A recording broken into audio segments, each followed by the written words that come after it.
You are watching Bharat News with Hriday Raval. On Monday, Bangladesh PM Sheikh Hasina left the country and was welcomed by India. Why? She was given an ultimatum of 45 minutes by the Bangladesh military forces. Whose hand is behind this? Is it state sponsored? Is it ISIS? Is it China? Or is it a CIA? To know the truth, let's welcome Major General Rajan Kochhar. Namaskar, sir. Welcome to Bharat News. Namaskar, Hriday, and thank you for inviting me to your chat. Sir, as we seen that on Monday, whole of the Bangladesh people were on the streets. Sir, what triggered this crisis? How did it happen? Can you tell us a brief description about this crisis? Hriday, see, whenever anything like this happens, uh, first one has to look inwards and then one has to look outwards. In any country, if the political system is strong, you will not find such a thing happening. And that is the point number one.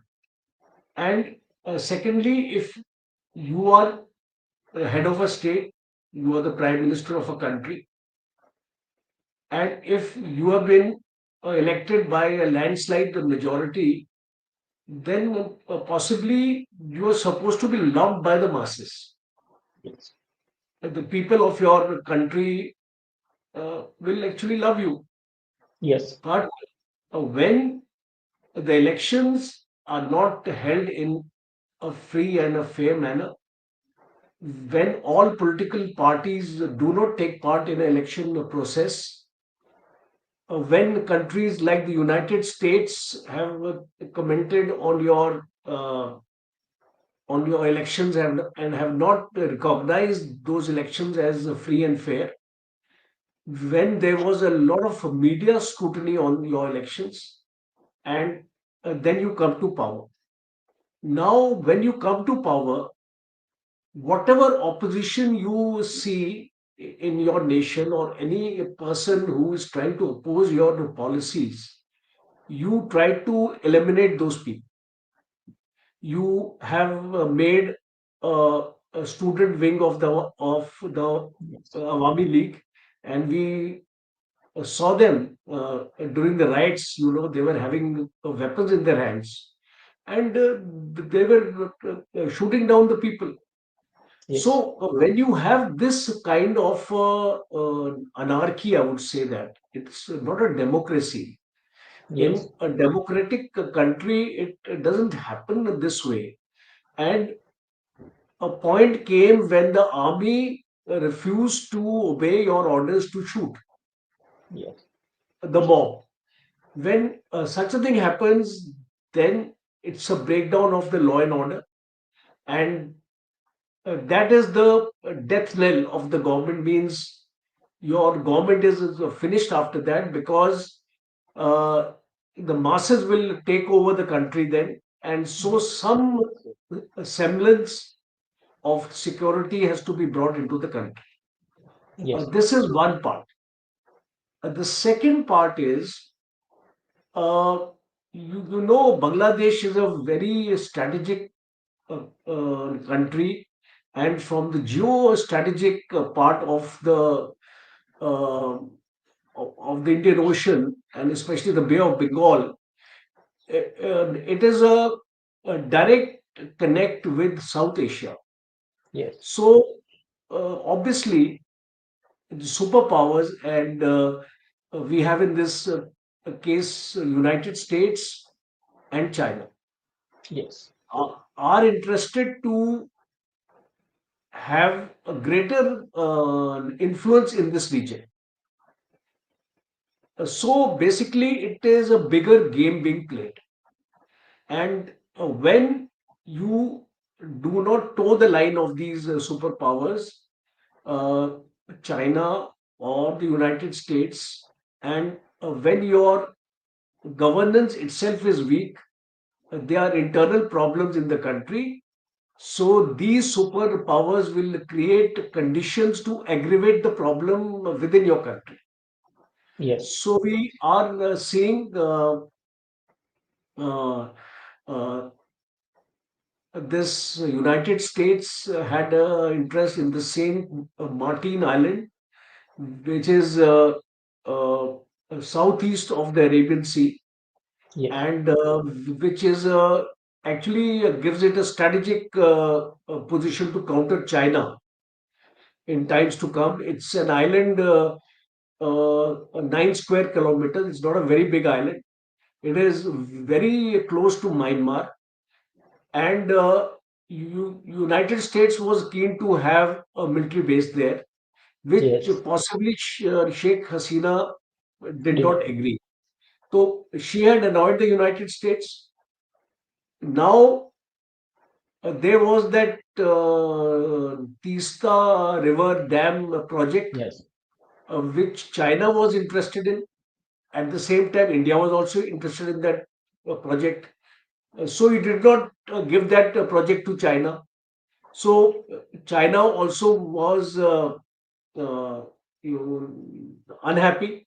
And And then you go to China on a visit, and yes. uh, and she doesn't meet you. Xi Jinping Yeah. doesn't give you an audience and you come back. Yes. Because whatever China had asked for, you had not relented to that. So he didn't want to meet you, and so you came back. Then you uh, became, uh, closer to India. As you know, the background of Sheikh Hasina, she was from 1975 to 81. Uh, she had asylum in India. Yes. uh, when her father was assassinated Father. in 1975, Yes. India actually gave her the protection and everything. Yes. So she has always had a soft corner for India, and she has encouraged that Agartala railway project also. It's almost in the final stages of completion now, and it joins from Agartala. It joins right up to the Chittagong port. Yes. So that map, if you have, you can have a look at the map. It's a Yes. very important project as far as India and Bangladesh is concerned. Yes. And now China didn't want that the project to come through. So these are the games which are being played, and now uh, uh, there is instability in this region, and at number of factors. I can sum up the entire thing now to say that your style of governance, your lack of transparency in your functioning, corruption in the government, Yes. dictatorship or anarchy kind of governance, your lack of diplomatic skills to keep China and the United States interested in your country, and you had to balance this in a nice way, like we are balancing our relations with Russia as well as the United States. So there was a need to balance this entire geostrategical influences, which possibly Sheikh Hasina was not able to. Definitely, sir. Sir, also, what role did Bangladesh military played in this? As we seen that they give her 45 minutes ultimatum to flee from Bangladesh. At the same time, just like India, uh, the president in the Bangladesh is the supreme authority. But there is no provision in Bangladesh that the Bangladesh military can take over the country. So they are talking about the interim government. What role does the Bangladesh military had played in this? Is it because Bangladesh military was against the PM of Bangladesh and so she has to flee it, or what's the reason, sir? See, it's like this. In all Muslim countries, we have seen the military plays very important. And Yes. if you see the history of Bangladesh, till 2008, uh, there was military rule in Bangladesh. 29 military coups have taken place in Bangladesh since independence, or since its formation Yes. in 1972. So you can see the structure of the military is more or less politicalized. Secondly, if we talk about this chief of the army staff, General Wakar uz Zaman, he has been the chief of staff Yes. of the armed forces division in the PMO's office earlier. Yes. He has been with Sheikh Hasina earlier. Sheikh Hasina and he enjoyed a good sort of a rapport kind of a thing, and he was in support of her government so far. What made him change? Yes. Now we are entering into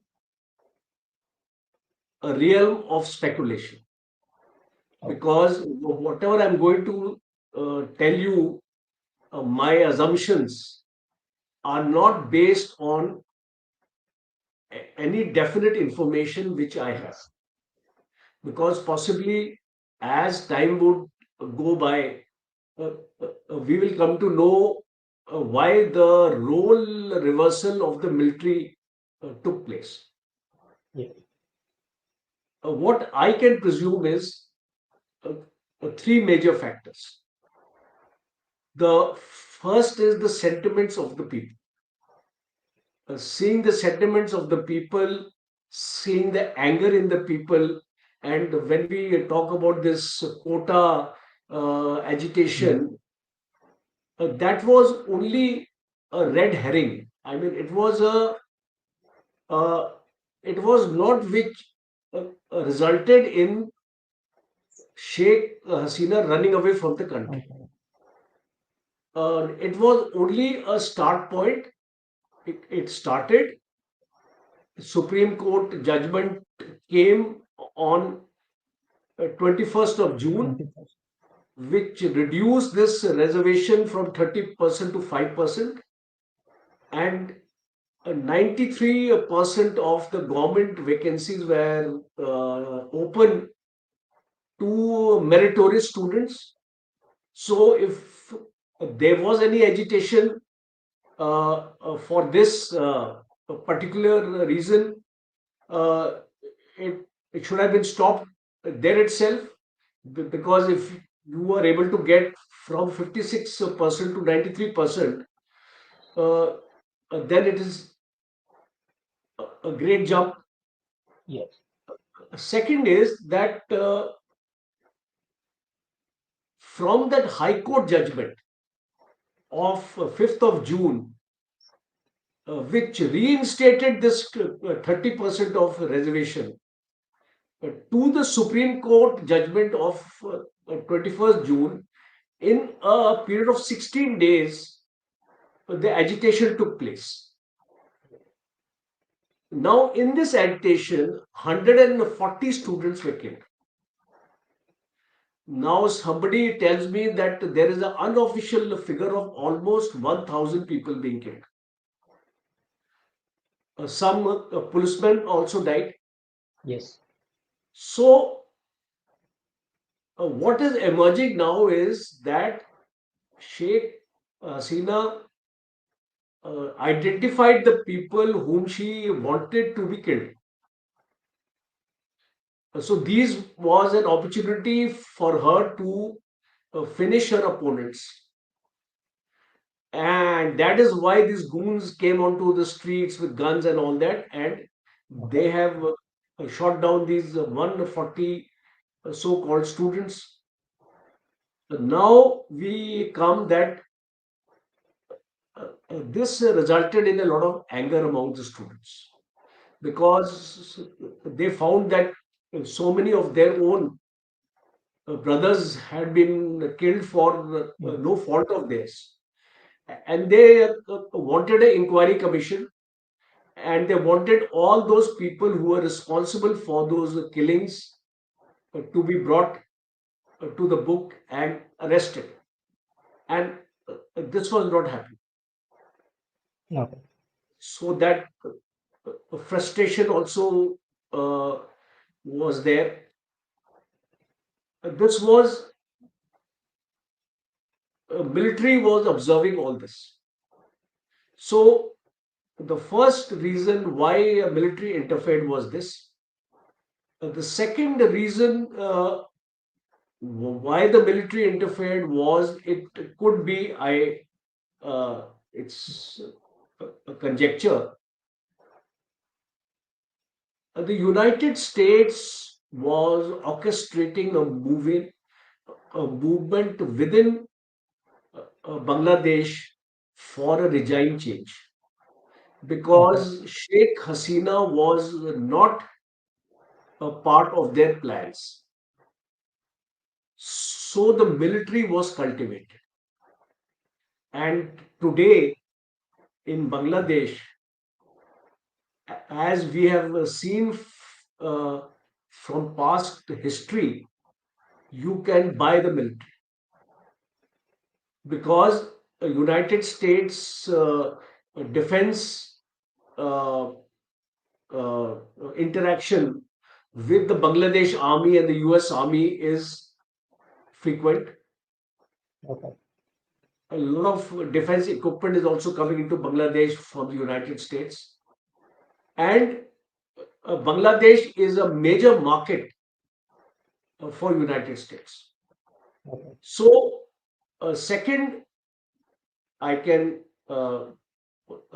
you put my finger on that, that the military would have been told that time has come now. This is the right moment to do it. You will not get a better opportunity. The third is uh, there has been a Chinese interference also to get rid of Hasina. And why I actually say it is because there are a lot of Bangladeshi students who are going to China to study the Chinese language. And Okay. China has been requesting Bangladesh over the years to increase the number of people going to China. So once these people go there, they are indoctrinated and made to believe with all sorts of incentives being given to them. And these people are then available in Bangladesh to create a problem whenever China wants them to create a problem. So they become a Chinese asset within your own nation, like a toolkit. Yeah. We hear about in India also. Yes. There are a number of toolkits operating in India who will be made to get activated whenever a particular country wants them to be activated. Get my point? Yeah. Yeah. So Definitely. that this entire dynamics actually makes the army come out and walk up to Sheikh Hasina. The chief walks up to her and tells her, "Game is over. I can no longer protect you. So the best option is you leave the country and resign." So it's like a diplomatic coup, Yes. not in the classical sense of a military coup, because in a military coup, uh, you will eliminate that person. It's a Yes. bloodless coup, I will say. Yes. The changeover and the military, within the military also, mind you, Hriday, there are divisions within the military, and some of them are pro Awami League, Okay. and especially a segment of officers, because the Bangladesh army has always been like this. Okay. But the chief prevailed upon all of them and decided when the things were going out of control, and it was evident that lakhs of people had come onto the street, a lot of people were getting killed, there was arson, violence, etc. And one strong perception, and I don't, I will not hesitate to say that because I have listened to a lot of Bangladeshi scholars and eminent personalities in the last 2 days. There is a perception in Bangladesh that Hasina is a stooge of Narendra Modi. Yeah. Yes. We have You heard it. know, Hasina uh, does what Narendra Modi, I'll not say Narendra Modi, I'll say India Yes. or the Indian government. Uh, Yes. uh, Hasina listens to that only, and she has a perception that the Indian government will protect her in case there is a crisis in the country. Yeah. But that invariably doesn't happen because it then amounts to your indulging into the internal affairs of the other Yes. the other nation, and that would invite China and US also into the party. So possibly India could not interfere at this juncture, and all these factors which I have told you, the internal factors, the external factors, and of course the Jamaat-e-Islami factor is always there. Yes. Uh, ISI Yes. I uh, understand. Yes. created module in Bangladesh to create a disturbance whenever uh, there is instability. Now, what is happening to our Hindu houses there? Yes. All the ISKCON temple, and four temples have been vandalized. So all this is taking the shape now of targeting a particular religion now. Yes. It is rather unfortunate, but this entire thing has been shaped up in this manner that with Sheikh Hasina, but the Hindus are also being targeted in Bangladesh for no fault of theirs. Yes. So, sir, as you talked about USA, Pakistan, and China, so in the crisis, China is backing the Myanmar crisis. In Bangladesh, also China is backing the Bangladesh crisis. Also, China is trying to entering through the Arunachal Pradesh and those northeastern borders. Also, we have seen that now Iran is very aggressive. Iran is likely to announce, it has announced the war on Israel, but it is likely to execute it. Sir, what and on the other side, the Pakistan border is also tense right now. Sir, how do you see India's scenario in this? What are the threats to India at this moment? See, in this Bangladesh crisis, I see more of a US involvement, Okay, less of a China involvement. You, okay, you, you know, we have a habit of China bashing. हम जहां पर भी problem हम देखते हैं हम उसमें China का नाम ले लेते हैं. To some extent, it's also correct, but then let's not template it here okay, because here I strongly feel it is the role of the United States okay, and the CIA who has done all this thing in Bangladesh okay, and ensured that uh, Bangladesh does not either go towards China or towards India. Because what I'm actually saying is, my words will be proved correct in times to come, maybe 6 months, 1 year after the elections. You will find the new regime in Bangladesh is going to be a US pro regime. Okay. And Saint Martin Island, it will be given to the US. You mark my words. Okay. This entire thing has been orchestrated by the US. US does it wants to keep India always engaged, so that India does not emerge like another China. The mistake the US did with China was it allowed China to grow.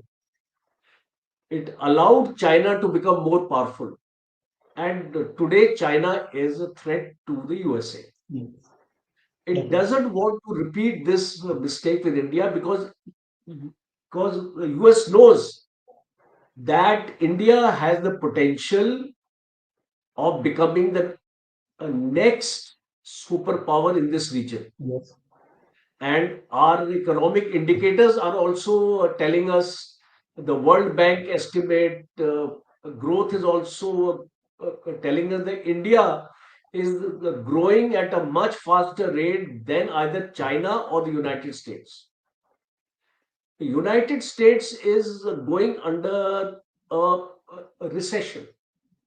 So United States needs to have power centers in places where United States can exert himself in a better manner.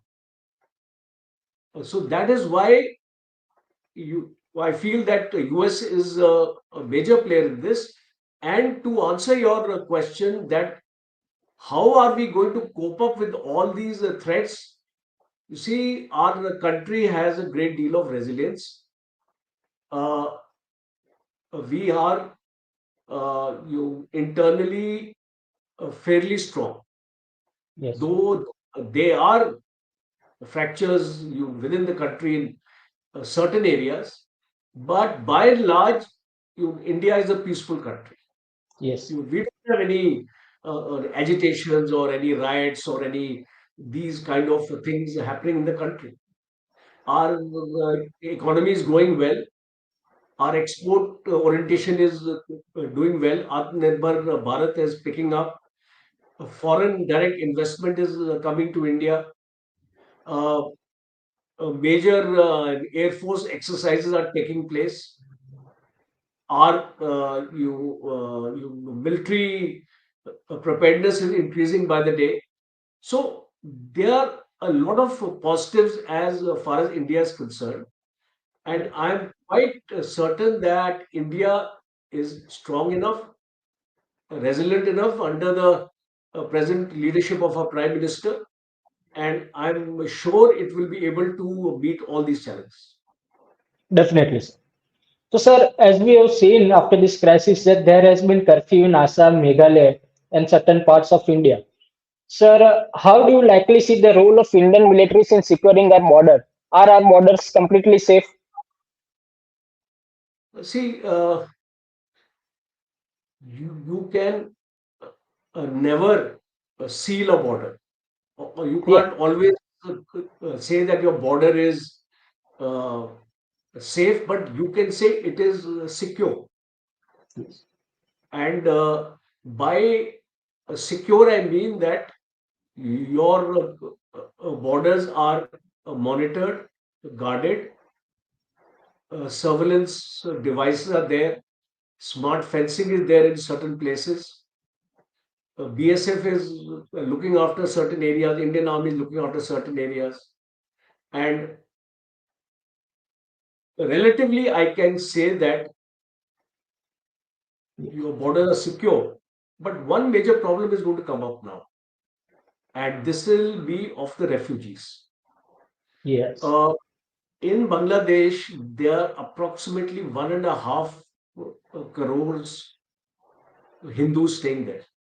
Yes. If the Bangladesh army is not able to control the situation, you are going to find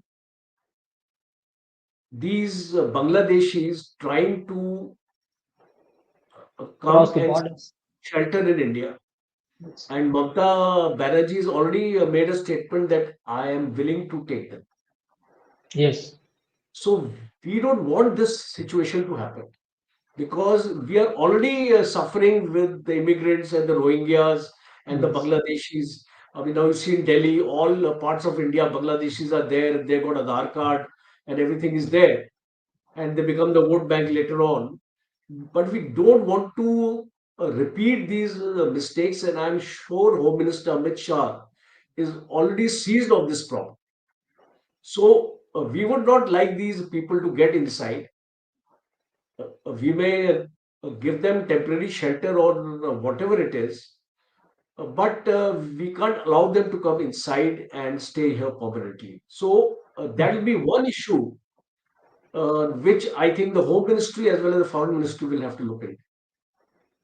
Definitely, sir. Sir, what do you see the likely outcomes in this crisis? We have seen that the ex-PM of Bangladesh who was being jailed has been released yesterday. What will be the political scenario now? Will the interim government last enough, or how would it be in the Bangladesh now?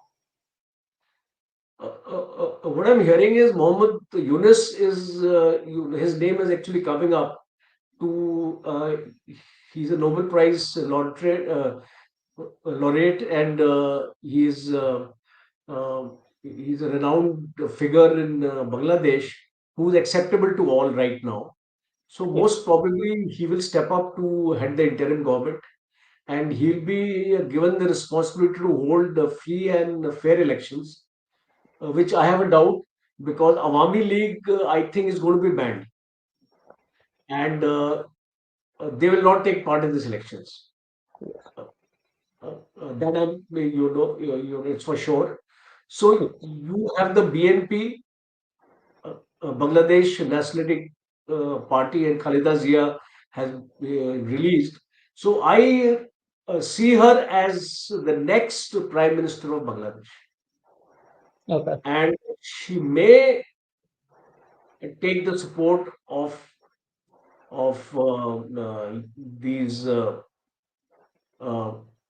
Muslim party, uh, जो आपकी है, आपकी Yes. Islamic party जो है, she may seek the support of this party in some sort of manner, and I think that would be the best case scenario as far as Bangladesh is concerned. Okay.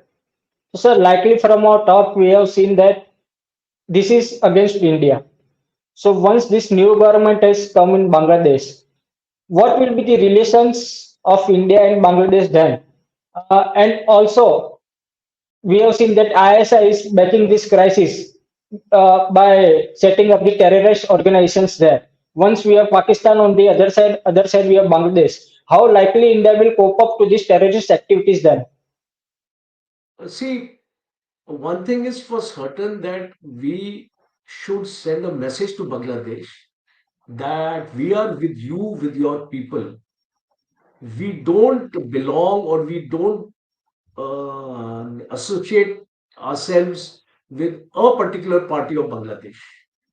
We will always associate ourselves with the government of Bangladesh, and we will always be there for the government of Bangladesh. Okay. So that is why all future relations have to be based on this line that whosoever government comes into power, we would like to engage with that government and carry forward all our projects, what we are doing in Bangladesh for the betterment of the people of Bangladesh. So I think that should be the right message. Definitely, sir. And sir, last question before we wind up. As we have seen that anything happens in the world, the major powers, the superpowers like USA, Russia, China hold a major stake. As US election is coming on, what do you see, sir? The current government or the Trump administration, what will be the likely beneficial for India? Whether it's the Bangladesh crisis or Myanmar or Sri Lanka, whatever. Does the new government or the current, if Kamala Harris will come into place, will support India or how it will be? It doesn't make a difference. Okay, The United States will look at its own interest. okay, Whether Trump is there, Biden is there, or Kamala Harris is there, the equation will not change. okay, United States will look at its own interest, and it will the foreign policy of the United States will be dictated by that. It is not a personality-based foreign policy as far as India is concerned. okay, So we don't see any change in the foreign policy as far as United States is concerned. okay. Definitely, sir. So we have to be on our own and geopolitically Yes, we have to be strong. yes, Yes, definitely, sir. yes, Thank you so yes. much, sir. Thank you for your time. Thank you, Thank Hriday. you. All the Thanks, best, sir. and thank you Thank for you. inviting again. Thank you, sir. Jai Hind. Thank you for watching Bharat News. For more updates, follow us on social media. Jai Hind.